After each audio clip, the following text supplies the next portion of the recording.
everybody, it's Matthew Smith, and in honor of Livingston Neighbors Helping Neighbors annual day of service, I'm going to be showing you one way to make baked ziti, which is this year's food to give to the food insecure. And what better way to give back to our community than through a home-cooked comfort food? Alright, so in order to make this very simple baked ziti, there's going to be 4 steps. Our first step will be making the sauce. The second step will be making the pasta. Our third step will be assembling the ziti and baking it. And our fourth step will be donating it. Alright, so let's get started on step 1. So if you follow me over here, I have some Italian sausage meat that has already been cooked. I try not to stir it too much so it gets nice and brown, but you can also use hamburger meat, or you can just make this meatless and make it vegetarian.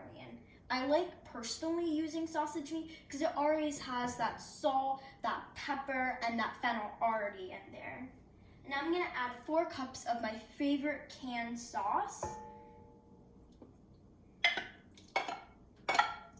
But you can make your own as well. So I'm just gonna mix that together. Looks good. We're going to now cover that. A little out there. We're now gonna cover this and bring it to a simmer. So that's about 3 to 5 minutes. But now if you follow me over here, I already have some sauce that I made earlier. And I have a cup of ricotta, which is going to make the sauce super creamy. So I'm going to take half of the sauce and add it into this ricotta mixture.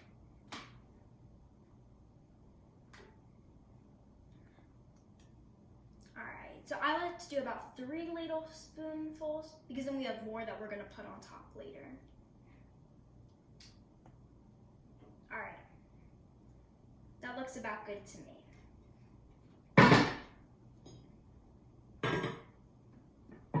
Alright, so now it's time to mix everything together. And I've also made some pasta ahead of time. And what I like to do with pasta is that my box said that it takes 8 minutes to make it to al dente. And so I did 2 minutes less, which was 6 minutes.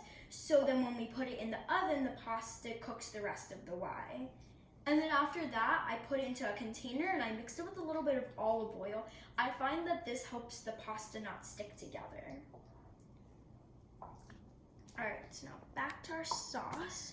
Just trying to get rid of any lumps here as well. All right, almost there. You can do a little bit of folding and a little bit of stirring.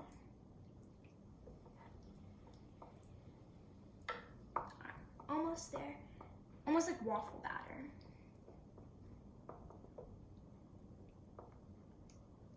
And I think that's good. So we're gonna leave that out here, take our pasta down. And I even like pasta with some ridges in it because I find that that helps absorb the sauce better. Now we're gonna pour this on top. All of that good goodness in there. Alright. It's good. And now we're gonna mix it up. So I like using foil because it's easier to give away and donate. But for me, the foil containers are a little bigger than your normal baking trays. And so you might have to add a couple of minutes to your cooking time because it's a little deeper.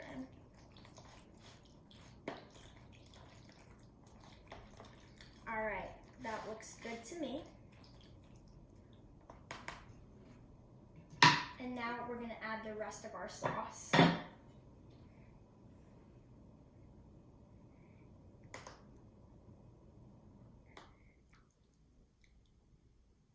And I find that adding sauce on top helps the pasta from drying out because you don't want any pasta sticking up.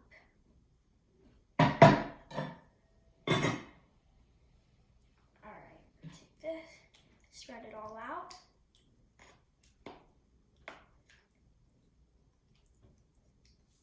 Looking so good already. And now it's time to take some Parmigiano. So I just bought some that was already grated like this. It's gonna get nice and melted on top.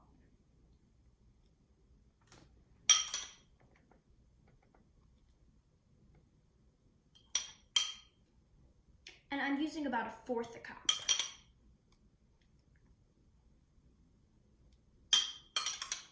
All right. That looks perfect to me. And now we're going to be using some mozzarella. And I like using fresh mozzarella. I find that it melts better.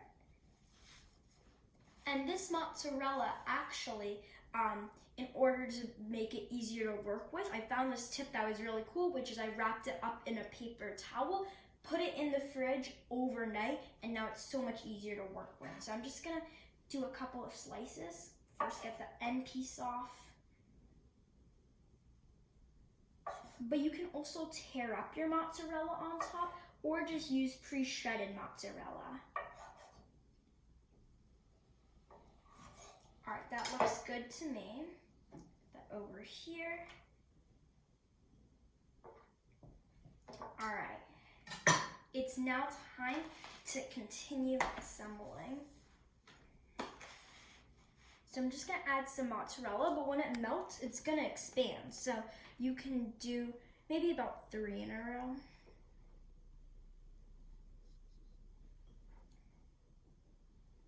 All right, almost there.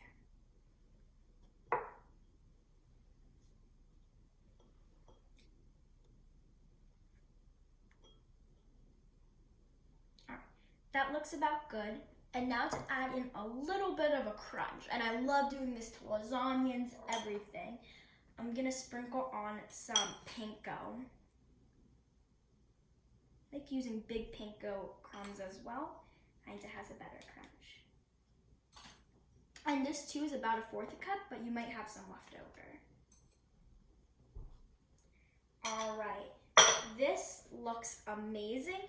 And so now I'm gonna put this into the oven, which is 350 degrees for about 25 to 30 minutes. But then I'm gonna set it to broil so it gets nice and crispy and brown for about 3 to 5 minutes. So let's put this in.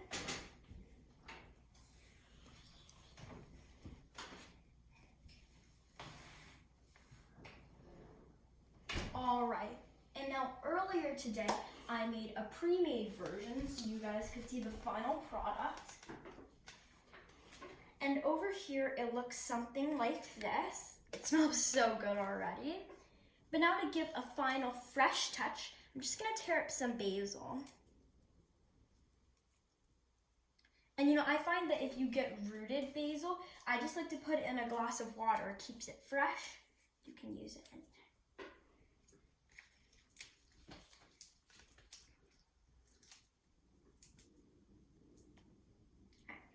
Up again. And this looks really good to me. So now it's time for our final step where we will cover it. And now it's ready to be labeled and to donate it.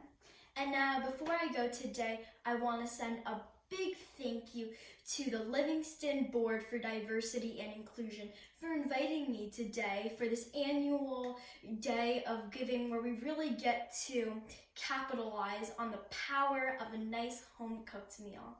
Thank you so much, and let's get cooking.